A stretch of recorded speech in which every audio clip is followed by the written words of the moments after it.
नमस्कार, आप देख रहे हैं न्यूज फॉर नेशन। मैं हूं जागृति शर्मा आपके साथ।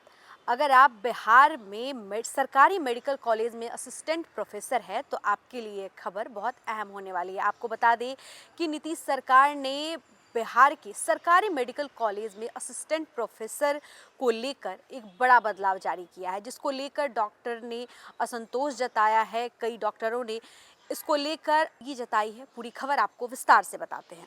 जानकारी के अनुसार राज्य के सरकारी मेडिकल कॉलेजों में पिछले 2 वर्षों से असिस्टेंट प्रोफेसर के कई पद खाली पड़े हैं।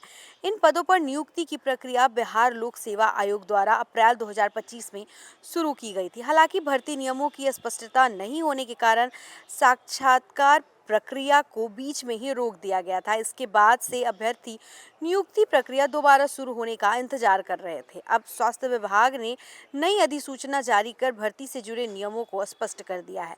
अधिसूचना के मुताबिक अप्रैल 2025 से लागू प्रावधानों के तहत किसी भी विषय में पोस्ट ग्रेजुएट डिग्री और 1 वर्ष की सीनियर रेजिडेंसी को असिस्टेंट प्रोफेसर पद के लिए न्यूनतम आवश्यक योग्यता माना जाएगा। सरकार का मानना है कि इस बदलाव से लंबे समय से लंबित बहाली प्रक्रिया को गति मिलेगी और खाली पदों को जल्द भरा जा सकेगा।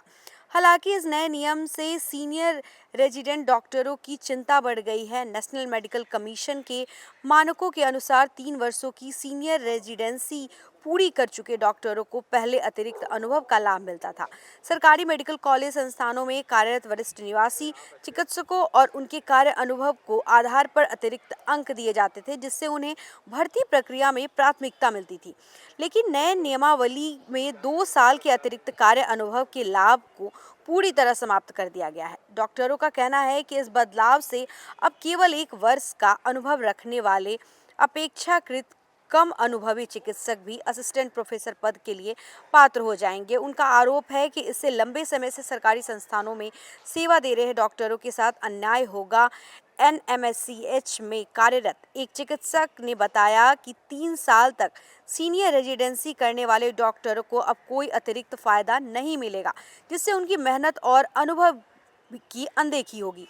कुछ डॉक्टरों ने यह भी आरोप लगाया है कि भर्ती प्रक्रिया को बीच में रोककर नियमों में बदलाव जानबूझकर किया गया है। उनका दावा है कि इस संशोधन से निजी मेडिकल कॉलेजों के आने वाले चिकित्सकों को सरकारी मेडिकल कॉलेजों में असिस्टेंट प्रोफेसर पद पर नियुक्ति का मौका मिल सकेगा। इस आरोप ने विवाद को और गहरा कर दिया है। वहीं स्वास्थ्य विभाग के अधिकारियों का कहना है कि नई एनएमसी के मानकों के अनुरूप जारी की गई और उनका उद्देश्य भर्ती प्रक्रिया को पारदर्शी एवं सुगम बनाना है। सरकार का तर्क है कि स्पष्ट योग्यता तय होने से लंबे समय से खाली पड़े पदों को भरने में आसानी होगी और मेडिकल शिक्षा की गुणवत्ता में सुधार आएगा। फिलहाल राज्य के सरकारी चिकित्सा संस्थानों में कार्यरत डॉक्टरों के बीच असंतोष बढ़ता जा रहा है। कई चिकित्सक संगठनों में इन फैसले के खिलाफ कानूनी विकल्पों पर विचार करने की बात कर रही है। यदि विवाद बढ़ता है तो यह मामला अदालत तक पहुंच सकता है। अब देखना यह होगा कि सरकार और डॉक्टरों के बीच इस मुद्दे पर सहमति बनती है या विवाद और गहरा। हाल इस खबर में बस इतना ही। ऐसे और तमाम अपडेट्स के लिए बने रहे हमारे साथ, देखते रहे न्यूज फॉर नेशन। धन्यवाद।